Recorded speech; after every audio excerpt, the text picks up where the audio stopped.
Good morning, students.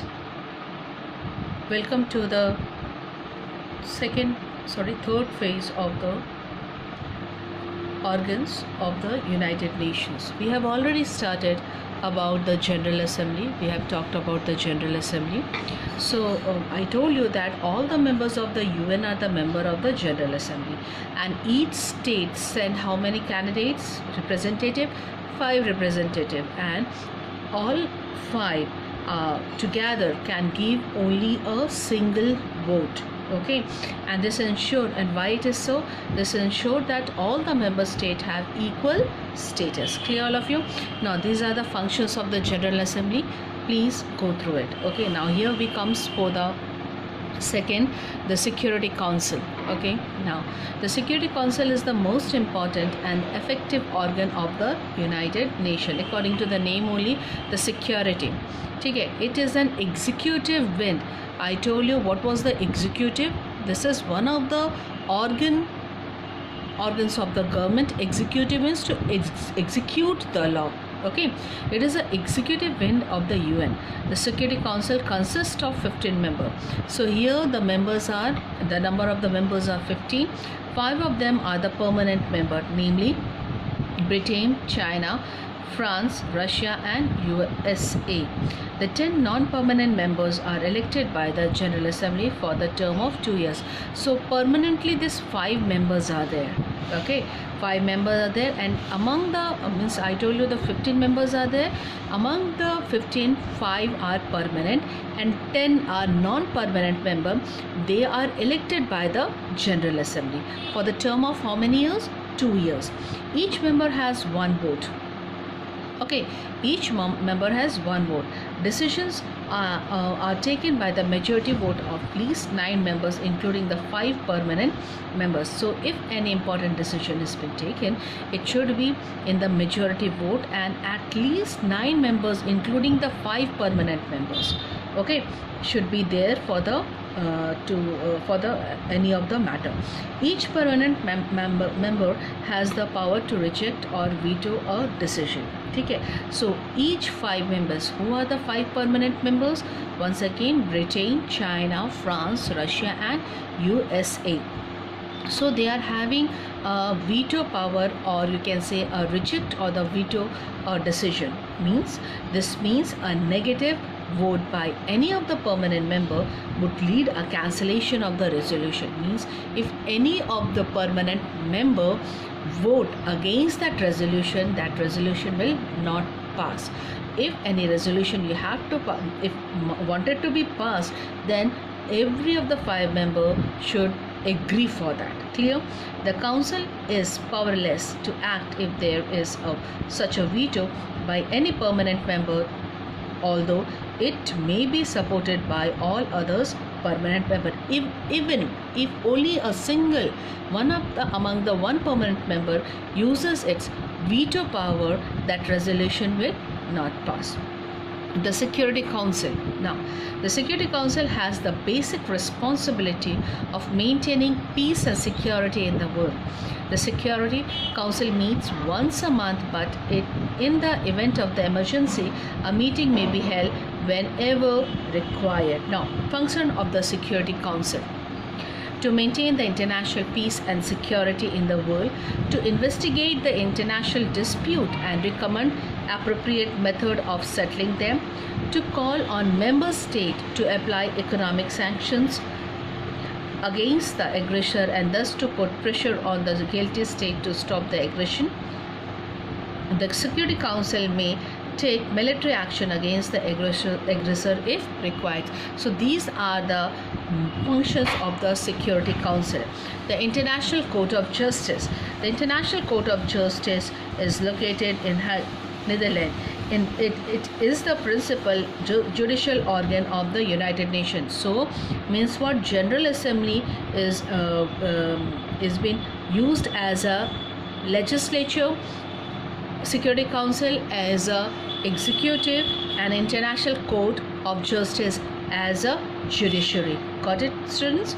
So these are the 3 organs of the government. What is there? Legislature, which is General Assembly is working like that. Security Council, it comes under the executive and the judgment for the International Court of Justice.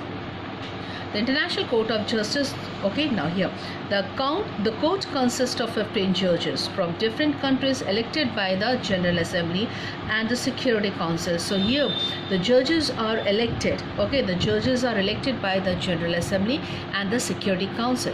They are elected for the 9 years term. No judge can be a citizen of the same country. The sentence speaks that one judge from one country, okay. Now, functions of the International Court of Justice: to settle the dispute brought to it by the member nation, to provide legal advice to any organ of the UN on request. Now, next comes the Trusteeship Council. Now, what do you understand by trusteeship? The another name you can say charge of something or the custody, or according to the administrative view, you can say the administrative control of the territory granted to a country by a body. Now, the Trusteeship Council was set up immediately after the Second World War.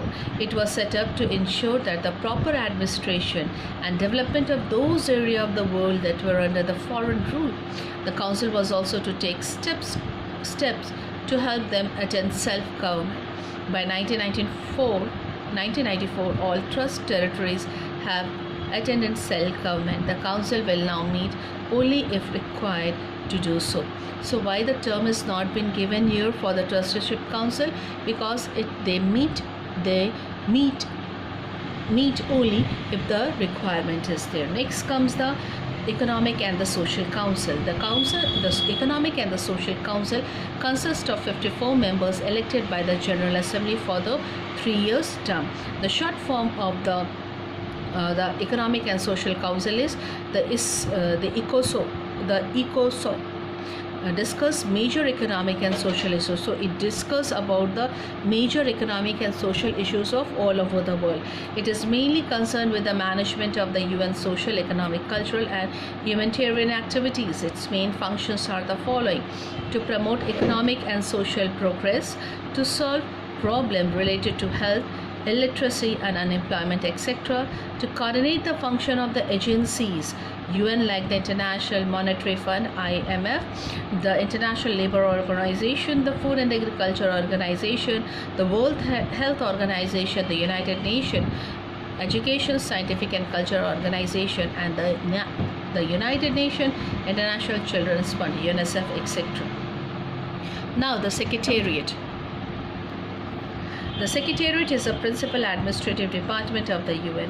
It is headed by the Secretary General appointed by the General Assembly on the recommendation of the Security Council for the term of 5 years. He can be re-elected.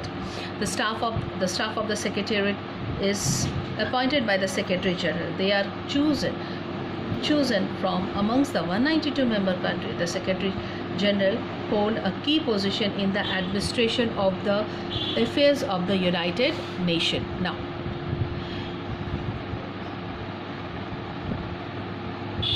he organizes conference, oversees peacekeeping operation, draft reports on economic and social trend, prepares studies on the human rights, mediates in the international dispute and prepare the budget estimate.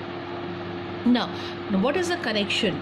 Okay, how the India is support to the UN, how the India is cooperating with the UN.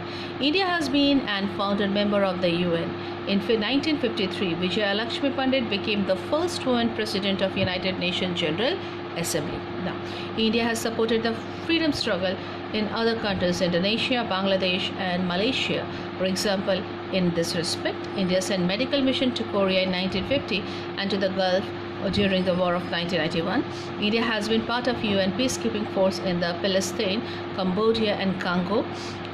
India has played an important role in the disarmament effort. What is the meaning of disarmament? Not stockpiling of the weapons, okay? Effort of the UN. Her policy of the non-alignment is the sufficient in this respect. Non-alignment means not to be with any of the powerful country. Okay, not to align means with any of the powerful country and be against of anyone. Okay, not to make a group against any of the countries. So that is known as a non-alignment.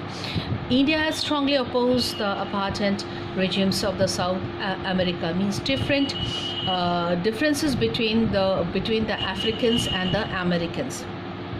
India also, with other nations, voted in favor of the resolution against Sri Lankans' war crimes against Tamils. Okay, so these were the steps taken by the Indian with support UN, in the support of UN.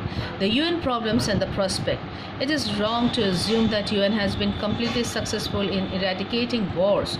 True, a world war has been avoided, but war has not been completely eradicated. Okay, removed. Though on a smaller scale, there have been many wars all over the world since 1945. The threat of the large-scale war looms again large before today's world. Many countries, including the permanent member of UN, poses nuclear bomb. The UN body had failed to pursue this strong powers to destroy nuclear arms. Often the powerful state themselves violate the principle of the human right. Even why we can say this, because the powerful states also, they used to violate the objective and the aims, or you can say the principle of the human rights. They are working against the policy of the UN. Being a member, still they are going against that. So we can say that today the threat of the large scale war looms large before today's world. That is because of this condition. Often the powerful states themselves violate the principle of the human rights. It is to be noted that the United Nations can achieve success only if the member state cooperate with it. All members countries must abide by the policies and program of the United Nations. If the latter, it is to succeed as a peacekeeping organization. Students, I want you to make the notes and please do the question answers of it. Thank you.